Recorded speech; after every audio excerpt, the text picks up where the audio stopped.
आप सभी ने कभी ना कभी नोटिस किया होगा, जब भी हम किसी भी एक्सचेंज के माध्यम से किसी भी कॉइन को बाय करते हैं, हर एक एक्सचेंज पे प्राइस डिफरेंट होता है। चाहे वो बाय का प्राइस हो, चाहे वो सेल का प्राइस हो, चाहे वो INR पेयर हो या USDT, BUSDT या BTC। ऐसा क्यों होता है कि हर एक एक्सचेंज पे हर एक कॉइन का जो प्राइस है वो डिफरेंट होता है। कॉइन्स तो सेम लिस्टेड होते हैं। इस वीडियो के माध्यम से विस्तार में जानेंगे कि ये प्राइस डिफरेंट हर एक कॉइन में हमको क्यों देखने के लिए मिलता है और इस प्राइस डिफरेंट का हम कैसे फायदा उठा सकते हैं। क्या ये प्राइस जो हमको डिफरेंट मिलता है इससे हमें कुछ नुकसान भी है और कब हमको नुकसान हो सकता है, कब हमको फायदा हो सकता है। तो बहुत कुछ इस वीडियो के माध्यम से मैं कवर करने वाला हूँ। उम्मीद करूंगा कि आप सभी को ये वीडियो अच्छा लगेगा। वीडियो में आगे बढ़ने से पहले आपको और आपके पूरे परिवार को दीपावली की हार्दिक शुभकामनाएं। अब बात करते हैं अपने वीडियो के टॉपिक पे। मैंने CoinD6 एक्सचेंज को यहाँ पे ओपन कर रखा है एंड CoinD6 एक्सचेंज पे बिटकॉइन को INR पेयर में मैंने सेलेक्ट कर रखा है। आप यहाँ पे देखेंगे यहाँ पे आपको सेलर्स दिखाई देंगे, यहाँ पे आपको बायर्स दिखाई देंगे। अब फॉर एग्जांपल मुझे अगर बिटकॉइन खरीदना है इंस्टेंट, यहाँ पे अगर आप ध्यान से देखेंगे स्टार्टिंग में जो मेरे पास सेलर अवेलेबल है उसका प्राइस है 16,74,800 रुपए के समथिंग। एंड यहाँ पे जो भी ये सेलर है वो क्वांटिटी बेच रहा है। यहाँ पे आप ऊपर देख लेंगे, यहाँ पे लिखा है क्वांटिटी। यहाँ पे जो क्वांटिटी है वो बेचना चाहते हैं 0.04939 के समथिंग। अब ऐसा जरूरी नहीं है कि ये अकेला यूजर हो सकता है एक यूजर हो, दो यूजर हो, तीन यूजर हो, हमें नहीं पता। अब यहाँ पे ये तो है सेलर्स, आपको ये सेलर्स दिख जाएंगे एंड यहाँ पे है ये बायर्स। यहाँ पे अगर आप ध्यान से देखेंगे जो भी बायर है वो कह रहा है कि भाई मैं जो खरीदूंगा वो 16,56,100 रुपए के समथिंग खरीदूंगा। अगर हम इस अंतर को भी राउंड फिगर करते हैं 16,74,800 रुपए एंड 16,56,100 रुपए, 17 से 18,000 रुपए का राउंड फिगर यहाँ पे जो आप बोल सकते हैं कि अंतर है वो हम सभी को देखने के लिए मिल रहा है, जो कि काफी बड़ा है। अब बात कर लेते हैं WZirX एक्सचेंज पे। WZirX एक्सचेंज पे मैंने बिटकॉइन को अगेन INR के पेयर में सेलेक्ट कर लिया क्योंकि हम बिटकॉइन के उदाहरण से ही समझ रहे हैं। यहाँ पे ये इस साइड आपको बायर दिख जाएंगे एंड इस साइड सेलर दिख जाएंगे। यहाँ पे भी अगर आप देखेंगे जो प्राइस है बाइंग का एंड सेलिंग का उसमें काफी ज्यादा डिफरेंट है। उसके बाद में बात कर लेते हैं CoinSwitch Pro के बारे में, जो कि CoinSwitch एक्सचेंज का नया प्रोडक्ट है। अगर आप चाहें तो वेबसाइट पे ट्रेडिंग कर सकते हैं अगर आप CoinSwitch यूजर हैं तो। अगर आप यहाँ पे भी देखेंगे जो CoinSwitch की ऑर्डर बुक है उस पे आपको प्राइस काफी डिफरेंट देखने के लिए मिल रहा है। यहाँ पे प्राइस आपको मिलेगा लगभग 16,40,000 के समथिंग। जो बायर है वो अवेलेबल है, लेकिन जो सेलर है वो बेचना चाहता है 16,60,000 के समथिंग। उसके बाद में BitBNS एक्सचेंज पे यहाँ पे देख लेते हैं कि जो बिटकॉइन का प्राइस है वो क्या चल रहा है। मैंने यहाँ पे बिटकॉइन को सर्च कर लिया एंड INR के पेयर में सेलेक्ट कर लिया है।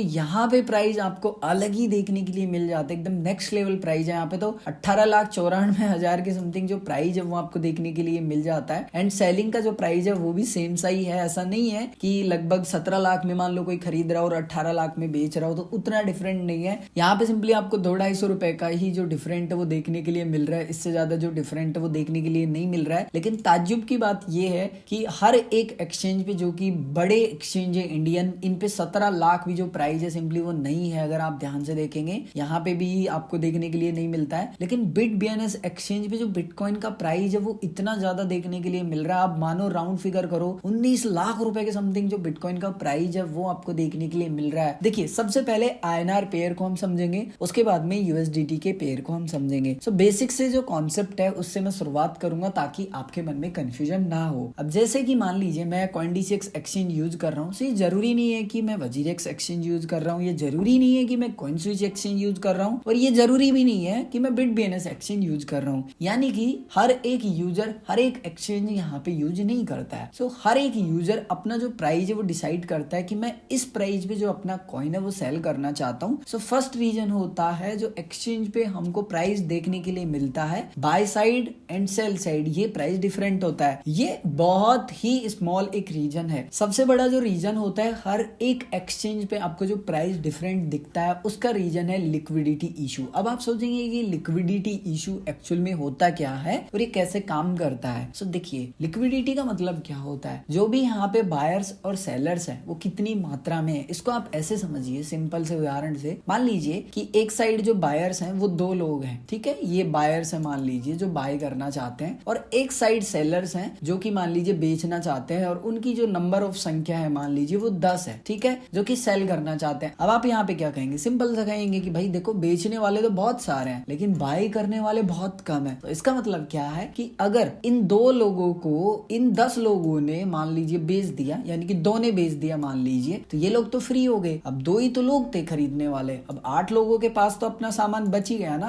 अब ये किसको बेचेंगे? सो एक्सचेंज क्या करेगा, दूसरे एक्सचेंज की जो ऑर्डर बुक है वो यहाँ पे शो करेगा, ताकि जो यूजर्स है उनको प्रॉब्लम ना हो लिक्विडिटी में, एंड जो प्राइस डिफरेंट है वो कम से कम मिले, और क्वांटिटी अच्छे से अच्छी जो क्वांटिटी है वो मिल जाए। मतलब जैसे अगर आप यहाँ देखेंगे तो 16,74,800 रुपए में जो भी है वो बेचना चाहता है, और 16,56,443 रुपए में कोई भी खरीदना चाहता है। लेकिन अगर आप क्वांटिटी देखेंगे यहाँ पे तो बहुत ही कम है। अगर आप यहाँ ध्यान से देखेंगे तो ऐसा नहीं है कि यहाँ पे 2-3 बिटकॉइन की जो क्वांटिटी है सिंपली वो लगी हुई है। अगर आप ध्यान से देखेंगे बहुत माइनर सी जो क्वांटिटी है सिंपली वो आपको यहाँ पे देखने के लिए मिल रही है। हर एक एक्सचेंज पे आपको जो ऐसी ही क्वांटिटी है सिंपली वो देखने के लिए मिल जाएगी। सो लिक्विडिटी में मैन होता क्या है, अगर इसको अच्छे से मैनेज करना है तो बायर भी अच्छे खासे होने चाहिए और सेलर भी अच्छे खासे होने चाहिए। लिक्विडिटी इशू तब होता है जब दोनों का बैलेंस बिगड़ जाता है, यानी कि मान लीजिए कि बायर बहुत सारे हो गए, सेलर सही नहीं तो भी इशू है, और मान लीजिए सेलर्स बहुत सारे हैं और बायर है नहीं तो भी बहुत सारा इशू है। एक तो क्वांटिटी में बहुत ज्यादा फिर डिफरेंट हो जाएगा, बाइंग क्वांटिटी सेलिंग क्वांटिटी बहुत ज्यादा हो जाएगी, और लिमिटेड सेलर्स और बायर रह जाएंगे, तो जो प्राइस है ना उसमें बहुत सारा जो डिफरेंट है वो हमको देखने के लिए मिलेगा। ये दूसरा सबसे बड़ा जो रीजन है वो हमको देखने के लिए मिल जाता है। अब इसका हम कैसे उपयोग कर सकते हैं हमारी डेली ट्रेडिंग में? सो मैं आप लोगों को सजेस्ट करूंगा कि आप यूज कर सकते हैं जो CoinDCX Pro है उसका वेब वर्जन, क्योंकि अभी मोबाइल एप्लीकेशन आया नहीं है। अब इसका एक रीजन है, रीजन क्या है, मान लीजिए कि आप 3 एक्सचेंज पे अकाउंट नहीं बनाना चाहते, जैसे CoinDCX पे नहीं बनाना चाहते, WazirX पे नहीं बनाना चाहते, एंड फॉर एग्जांपल BitBNS पे भी नहीं बनाना चाहते, बट BitBNS फिलहाल अवेलेबल नहीं है CoinSwitch Pro पे। सो CoinSwitch आपको एक फैसिलिटी प्रोवाइड करवाता है जो एक्सचेंज सेलेक्ट ऑर्डर बुक है वो। अब ये क्या है, इसको मैंने बहुत डिटेल में एक्सप्लेन किया, बट अगेन मैं आपको शॉर्ट में एक्सप्लेन कर देता हूँ। फॉर एग्जांपल यहाँ पे आपको जो ये बायर और सेलर की ऑर्डर बुक देखने के लिए मिल जा रही है, यहाँ पे ये इस साइड सेलर्स है, इस साइड बायर है। सो ये CoinSwitch Pro की खुद की जो ऑर्डर बुक है वो देखने के लिए मिल रही है। बट फॉर एग्जांपल आप चाहते हैं कि CoinDCX की जो ऑर्डर बुक है मैं उससे खरीदना चाहता हूँ, सो यहाँ पे आपको CoinDCX एक्सचेंज की जो ऑर्डर बुक है वो भी दिख जाती है। अगर मैं यहाँ सेलेक्ट पे क्लिक करूंगा तो यहाँ पे आप देखेंगे ऑर्डर बुक चेंज हो चुकी है, यानी कि जो CoinDCX एक्सचेंज पे यहाँ पे जो फिलहाल प्राइस चल रहा है ना वो प्राइस यहाँ पे मुझे दिखाई देगा। जैसे कि आप इसको मैच कर सकते हैं 16,57,222 रुपए, 16,57,222 रुपए। अगर आप नीचे वाली ऑर्डर बुक देखेंगे 16,57,099 रुपए, सो आप यहाँ पे भी देख सकते हैं। सो ये जो ऑर्डर बुक आपको दिख रही है ना पूरी, ये आपको यहाँ दिखाई देगी। सो आप एक एक्सचेंज को यूज करके जो अदर एक्सचेंज है उनकी भी ऑर्डर बुक यूज कर सकते हैं, जैसे कि CoinDCX and WazirX। And I hope कि BitBNS की जो ऑर्डर बुक है वो भी यहाँ पे जल्दी ही इंट्रोड्यूस कर देंगे। एंड इससे एक और अच्छा फायदा है, आप तीनों ही एक्सचेंज की ऑर्डर बुक के प्राइस को कंपेयर करके किसी भी कॉइन को जब भी आप बाय कर रहे हो और सेल कर रहे हैं, सो आप फायदा उठा सकते हैं। खरीदने में भी कम प्राइस भी खरीद सकते हैं एंड बेचने में भी आप कंपैरिजन कर सकते हैं कि कौन से एक्सचेंज पे कितना प्राइस चल रहा है। इसी प्रकार से जितने भी कॉइन्स हैं और जो भी कॉइन आप बाय कर रहे हो जिस भी एक्सचेंज के माध्यम से, और जब आप कंपैरिजन करते हो दूसरे एक्सचेंज के प्राइस को सेम कॉइन का, सो आपको जो भी डिफरेंट दिखता है उसके रीजंस क्या है वो मैंने आपको एक्सप्लेन कर ही दिए हैं। इसी तरीके से USDT pair, INR pair, BTC pair, BUSDT pair, सब में आपको जो प्राइस है उसमें तो डिफरेंट मिलेगा ही। उम्मीद करता हूँ कि आप सभी को वीडियो अच्छा लगा होगा, और अगर आप सभी को वीडियो अच्छा लगा है और अगर आपने अभी तक इस वीडियो को लाइक नहीं किया तो इस वीडियो को लाइक कर दीजिए, क्योंकि आपके एक लाइक से काफी ज्यादा मोटिवेशन मुझे मिलता है। और अगर आपने अभी तक इस चैनल को भी सब्सक्राइब नहीं किया है तो वो भी कर लीजिए, एंड बाजू में बेल आइकन पे क्लिक करके नोटिफिकेशन ऑन कर लीजिए, ताकि जब भी मैं वीडियो डालूं आपको मेरे सभी वीडियो की नोटिफिकेशन मिल जाए। मैं मिलता हूँ आप सभी को एक और नए ऐसे ही इंटरेस्टिंग वीडियो में।